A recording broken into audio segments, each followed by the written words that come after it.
Lui, c'est Instagram. Et lui, c'est Snapchat. Depuis 2013, Snapchat vous permet de prendre une photo, d'y ajouter un filtre, du texte, une localisation et de l'envoyer à des amis ou dans votre story. Un snap s'autodétruit au bout de 10 secondes et une story après 24 heures. Depuis 2010, Instagram vous permet de prendre une photo, d'y ajouter un filtre et de la poster sur votre profil. Mais depuis 2016, Instagram vous permet aussi de prendre une photo, d'y ajouter un filtre, du texte ou encore une localisation et de l'ajouter à votre story qui se détruira après 24 heures. Si vous utilisez ces deux réseaux depuis quelques temps, vous avez remarqué que les deux se ressemblent de plus en plus et pour cause, Instagram veut tuer Snapchat. On verra pourquoi un petit peu plus tard. Et vu que cette vidéo est sérieuse, il me manque un accessoire indispensable. Bonjour. Petit voire gros changement dans ma vie, j'ai enfin retrouvé la vue, mais on s'en branle. Pour le moment, on ne ressent pas vraiment de descente significative chez Snapchat car il a des armes qui lui sont propres, mais Instagram a le moyen de les tuer et c'est ce que nous allons voir aujourd'hui. Ça vous fait bizarre, hein?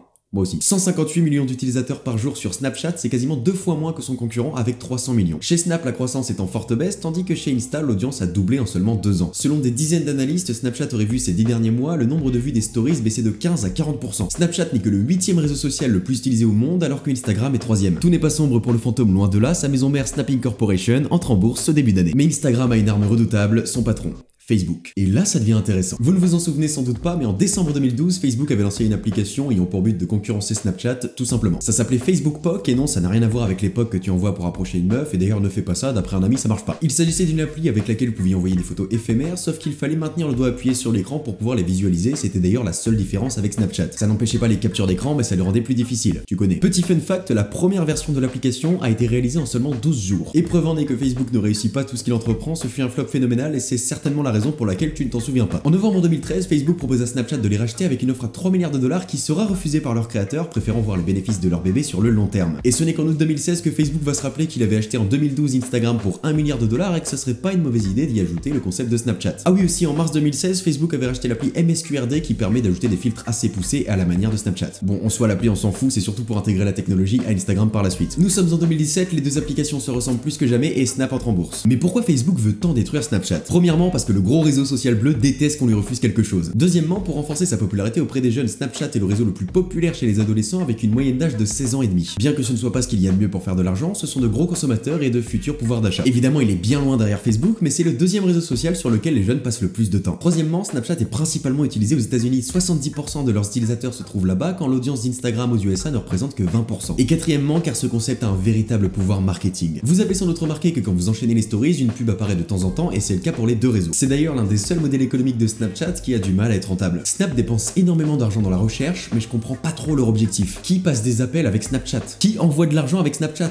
Oui, c'est possible. À l'inverse, Instagram est un bijou marketing et c'est pour cette raison que les influenceurs et les marques le préfèrent. Sur Instagram, vous pouvez poster des photos permanentes, vous pouvez ajouter des photos en story, vous pouvez faire des lives, vous pouvez mettre des liens dans vos stories, vous pouvez identifier des comptes dans vos stories, vous pouvez avoir des statistiques, ou vous pouvez même découvrir du contenu de personnes que vous ne suivez absolument pas très facilement. Et c'est justement là que se place la frontière entre Instagram et Snapchat. Instagram est un réseau social, Snapchat n'en est pas un. En fait, c'est l'inverse. Snapchat est plus un réseau social que tous ceux que l'on utilisait jusqu'alors. Sur Instagram, vous suivez quelqu'un, vous avez des followers. Sur Snapchat, vous ajoutez des amis. Bon, c'est le cas aussi pour Facebook, mais ça a un peu perdu son sens au fil du temps. Vous voyez plus de publications de pages, de marques que de photos de Tata Germaine. Snapchat est l'un des très rares réseaux à encore faire partie du domaine du privé. Bien que Tata Germaine n'a toujours pas compris comment on s'en sert. Sur Snapchat, vous n'avez pas vraiment de profil public, pas de suggestions d'amis, si ce n'est par votre carnet de contacts. Pour vous ajouter, il faut votre pseudo ou votre snapcode qu'en général vous donnez à votre entourage assez proche. Bien que ça n'empêche pas la présence de créateurs sur le réseau, vous pouvez m'y retrouver et vous êtes de plus en plus à me suivre, merci. Vous verrez que je poste des contenus qui n'ont absolument rien à voir sur Snapchat et Instagram. Snapchat et Instagram se ressemblent de plus en plus, mais ils sont très différents. Deux cibles différentes pour deux utilisations qui divergent. Ce que vous partagez sur Snapchat appartient encore au domaine du privé, alors qu'Instagram est une vitrine. Instagram est le réseau social de 43% des influenceurs français. D'après une étude, les sondés ont révélé qu'ils utilisaient Snapchat pour un usage personnel, mais qu'ils avaient du mal à communiquer dessus. Même chose pour les marques, un tiers des stories les plus vues sont celles de marques. C'est énorme. On voit donc bien qu'Instagram n'a rien à voir avec Snapchat, et ça s'est confirmé quand je vous ai posé la question sur Snap. Je reste sur Snapchat pour tout ce qui est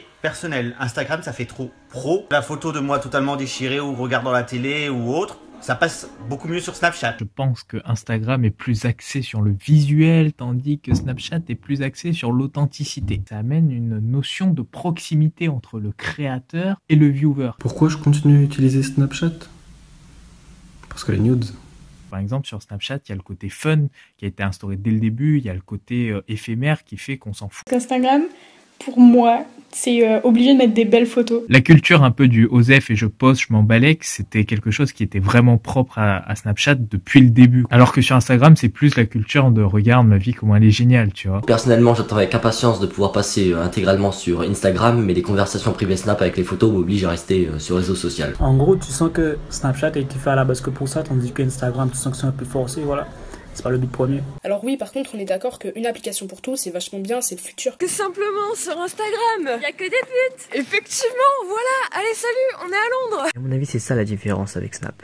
C'est que tu envoies des courts instants de ta vie, et tu peux partager ça avec ta communauté ou tes amis. Il y a énormément de choses à dire, c'est un sujet qui me passionne, mais je pense avoir déjà rassemblé pas mal d'informations. Maintenant, il ne reste plus qu'une question. Est-ce que Facebook veut tuer Snapchat? C'est à vous d'y répondre dans les commentaires. Merci à tous, c'était Léo Duff.